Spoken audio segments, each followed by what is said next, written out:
আসে পরে খবর, এসআইআর বিরোধীদের বিক্ষোভ অব্যাহত। সংসদ ভবনের বাইরে বিক্ষোভ বিরোধীদের। মকরদ্বারে ইন্ডিয়া জোটের প্রতিবাদ বিক্ষোভে সামিল রয়েছে মল্লিকার্জুন খার্গে, প্রিয়াঙ্কা ভাড্রা গান্ধী। প্রতিবাদ কর্মসূচিতে তৃণমূল সাংসদরা আরও একবার। এসআইআর বিরোধীদের বিক্ষোভ চলছে মকরদ্বারে। ইন্ডিয়া জোটের প্রতিবাদ বিক্ষোভ, আজ আরও একবার সেই ছবি। মল্লিকার্জুন খার্গে কংগ্রেস প্রেসিডেন্ট তিনি রয়েছেন, অন্যদিকে রয়েছেন প্রিয়াঙ্কা গান্ধী। প্রতিবাদ কর্মসূচিতে তৃণমূলের সাংসদরাও রয়েছেন, হাতে প্ল্যাকার্ড।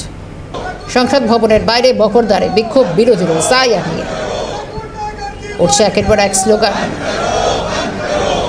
তৃণমূল সাংসদরাও সামিল রয়েছেন। মকরদ্বারে ইন্ডিয়া জোটের প্রতিবাদ চলছে, তৃণমূল সাংসদরাও তারা রয়েছেন। এর আগেও দেখা গিয়েছিল